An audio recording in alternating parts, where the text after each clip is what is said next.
The Everyday Life of Abraham Lincoln, by Francis Fisher Browne.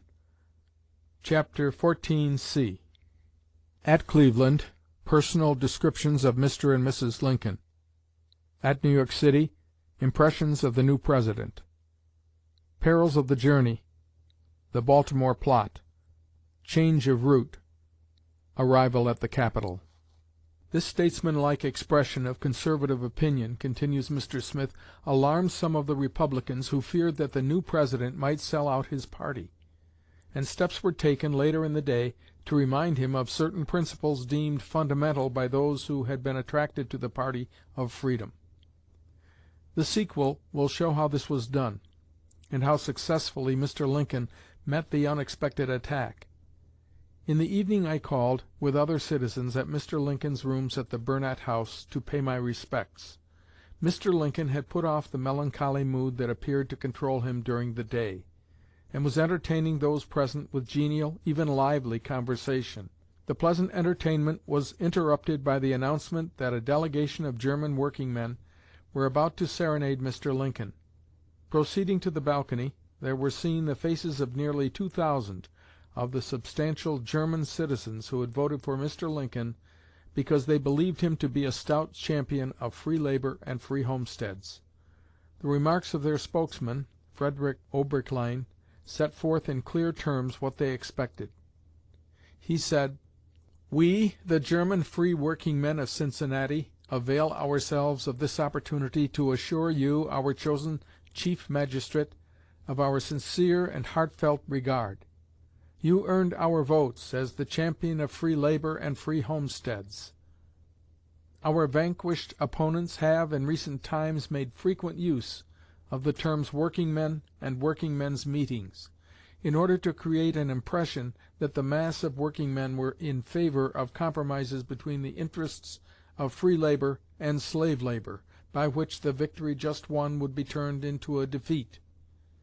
This is a despicable device of dishonest men. We spurn such compromises.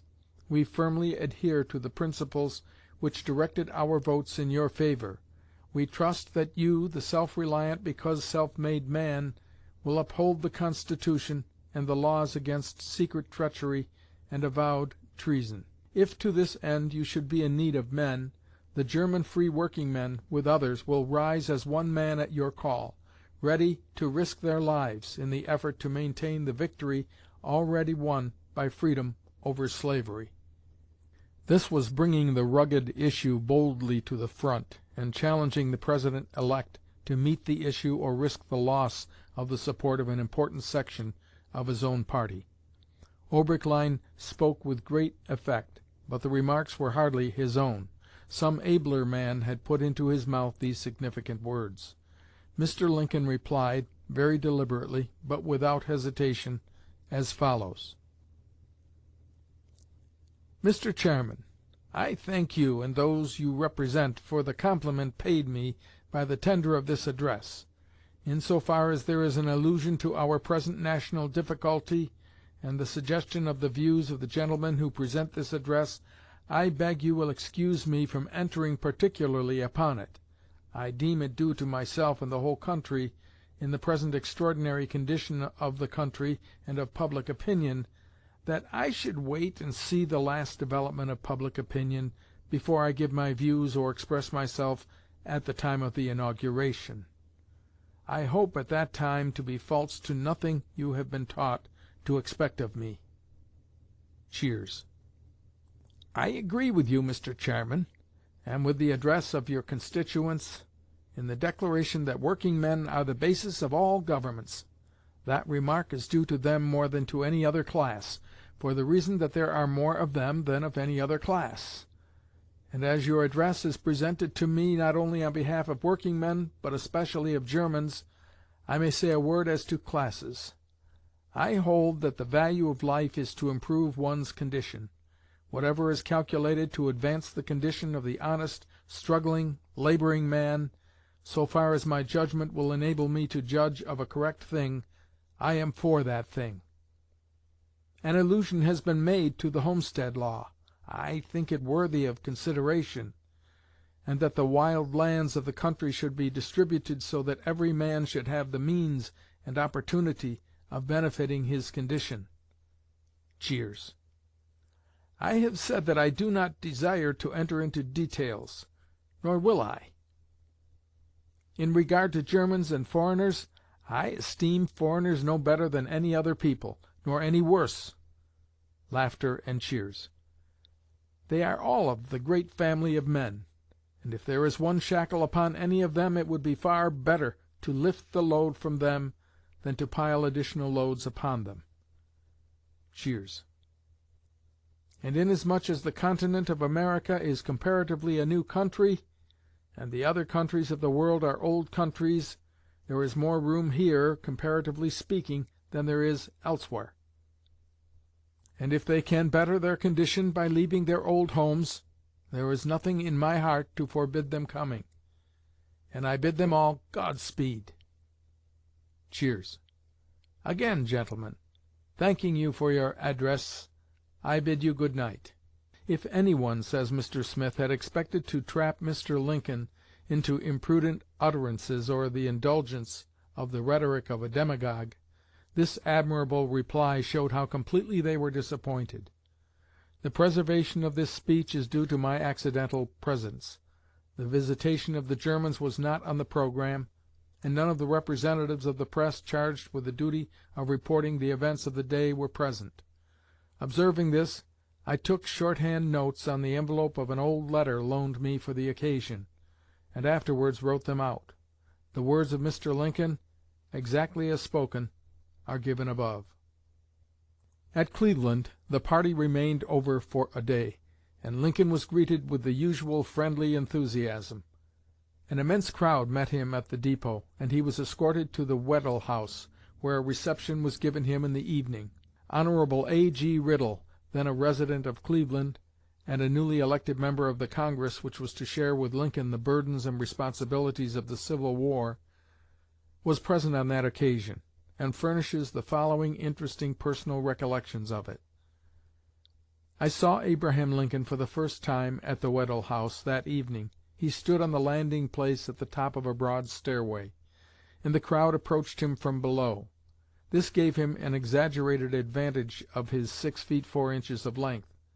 The shapelessness of the lathy form, the shock of coarse black hair surmounting the large head, the retreating forehead, these were not apparent where we stood. My heart sprang up to him, the coming man. Of the 1,000 times I afterwards saw him, the first view remains the most distinct impression. And never again, to me, was he more imposing. As we approached, some one whispered of me to him. He took my hand in both his for an instant, and we wheeled into the already crowded rooms. His manner was strongly Western, his speech and pronunciation Southwestern. Wholly without self-consciousness with men, he was constrained and ill at ease when surrounded, as he several times was, by fashionably dressed ladies. One incident of the evening I particularly recall. Ab McElrath was in the crowd, a handsome giant, an Apollo in youth, of about Mr. Lincoln's height. What brought it about I do not know, but I saw them standing back to back in a contest of altitude, Mr. Lincoln and Ab McElrath, the President-elect, the chosen, the nation's leader, in the thick coming darkness, and the tavern-keeper and fox-hunter. The crowd applauded. Mr. Lincoln presented me to the gentlemen of his party, Mr. Browning, Mr. Judd, and Mr. Lamon, I remember, as I later became very well acquainted with them. Also the rough-looking Colonel Sumner of the army. Mr. Lincoln invited me to accompany him for at least a day on his eastward journey. I joined him the next morning at the station. The vivacity of the night before had utterly vanished, and the rudely sculptured, cliffy face struck me as one of the saddest I had ever seen. The eyes especially had a depth of melancholy which I had never seen in human eyes before. Some things he wished to know from me, especially regarding Mr. Chase, whom among others he had called to Springfield. He asked me no direct questions, but I very soon found myself speaking freely to him, and was able to explain some not well known features of Ohio politics, and much to his satisfaction, as he let me see. There was then some talk of Mr. Seward, and more of Senator Cameron. All three had been his rivals at Chicago, and were, as I then thought, in his mind as possible cabinet ministers, although no word was said by him of such an idea in reference to either. Presently he conducted me to Mrs. Lincoln, whom I had not before seen. Presenting me, he returned to the gentlemen of the party, and I saw little more of him, except once when he returned to us, before I left the train. Mrs. Lincoln impressed me very favorably, as a woman of spirit, intelligence, and decided opinions, which she put very clearly. Her conversation was mainly of her husband. I remarked that all the likenesses I had ever seen of him did him injustice. This evidently pleased her. I suggested that a full beard from the under lip down (his face was shaven) would relieve and help him very much. This interested her, and we discussed it and the character of his face quite fully. The impression I then formed of this most unfortunate lady was only deepened by the pleasant acquaintance she permitted, down to the time of the national calamity, which unsettled her mind, as I always thought. Of the New York City visit an excellent account is given by the distinguished preacher and writer, Dr. S. Irenaeus Prime. "The country was at that moment," says Dr. Prime, "in the first throes of the great rebellion. Millions of hearts were beating anxiously in view of the advent to power of this untried man. Had he been called of God to the throne of power at such a time as this, to be the leader and deliverer of the people? As the carriage in which he sat passed slowly by me on the Fifth Avenue, he was looking weary, sad, feeble, and faint. My disappointment was excessive, so great, indeed, as to be almost overwhelming. He did not look to me to be the man for the hour. The next day I was with him and others in the Governor's room in the City Hall, when the Mayor of the city made an official address. Mr. Lincoln's reply was so modest, firm, patriotic, and pertinent, that my fears of the day before began to subside, and I saw in this new man a promise of great things to come. It was not boldness or dash or high-sounding pledges, nor did he, while in office, with the mighty armies of a roused nation at his command, ever assume to be more than he promised in that little upper chamber in New York, on his journey to the seat of government, to take the helm of the ship of state, then tossing in the storm. Before the end of the journey, strong fears prevailed in the minds of Lincoln's friends that an attempt would be made to assassinate him before he should reach Washington. Every precaution was taken to thwart such endeavor, although Lincoln himself was disturbed by no thought of danger. He had done, he contemplated doing, no wrong, no injustice to any citizen of the United States. Why, then, should there be a desire to strike him down? Thus he reasoned, and he was free from any dread of personal peril. But the officials of the railroads over which he was to pass, and his friends in Washington, felt that there was cause for apprehension. It was believed by them that a plot existed for making away with Lincoln while passing through Baltimore, a city in the heart of a slave state, and rife with the spirit of rebellion. Detectives have been employed to discover the facts in the matter, and their reports served to confirm the most alarming conjectures. A messenger was dispatched from Washington to intercept the Presidential party and warn Lincoln of the impending danger. Dr. Holland states that the detective and Mr. Lincoln reached Philadelphia nearly at the same time, and there the former submitted to a few of the President's friends the information he had secured. An interview between Mr. Lincoln and the detective was immediately arranged, and took place in the apartments of the former at the Continental Hotel. Mr. Lincoln, having heard the officer's statement in detail, then informed him that he had promised to raise the American flag on Independence Hall the following morning, the anniversary of Washington's birthday, and that he had accepted an invitation to a reception by the Pennsylvania Legislature in the afternoon of the same day. "Both of these engagements I will keep," said Mr. Lincoln, "if it costs me my life." For the rest, he authorized the detective to make such arrangements as he thought proper for his safe conduct to Washington. In the meantime, according to Dr. Holland, General Scott and Senator Seward, both of whom were in Washington, learned from independent sources that Lincoln's life was in danger, and concurred in sending Mr. Frederick W. Seward to Philadelphia to urge upon him the necessity of proceeding immediately to Washington in a quiet way. The messenger arrived late on Thursday night, after Lincoln had retired, and requested an audience. Lincoln's fears had already been aroused, and he was cautious, of course, in the matter of receiving a stranger, but satisfied that the messenger was indeed the son of Mr. Seward, he received him. Nothing needed to be done except to inform him of the plan entered into with the detective, by which the President was to arrive in Washington early on Saturday morning, in advance of his family and party. On the morning of the 22d, Lincoln, as he had promised, attended the flag-raising at Independence Hall in Philadelphia, the historic building in which had been adopted the Declaration of Independence. The occasion was a memorable one, and Lincoln's address eloquent and impressive. "All the political sentiments I entertain," said he, "have been drawn from the sentiments which were given to the world from this hall." He spoke calmly, but firmly, of his resolve to stand by the principles of the immortal Declaration and of the Constitution of his country; and, as though conscious of the dangers of his position, he added solemnly, "I have said nothing but what I am willing to live by, and, if it be the pleasure of Almighty God, to die by." From Philadelphia Lincoln went immediately to Harrisburg, and attended the reception given him by the Pennsylvania Legislature, in the afternoon of the same day. Then, leaving his hotel in the evening, attended only by Mr. Lamon and the detective, Mr. Allen Pinkerton, he was driven to the depot, where he took the regular train for Washington. The train passed through Baltimore in the night, and early the next morning, February 23d, reached the capital. Mr. Washburne, who had been notified to be at the depot on the arrival of the train, says, "I planted myself behind one of the great pillars in the old Washington and Baltimore depot, where I could see and not be observed. Presently the train came rumbling in on time. When it came to a stop, I watched with fear and trembling to see the passengers descend. I saw every car emptied, and there was no Mr. Lincoln.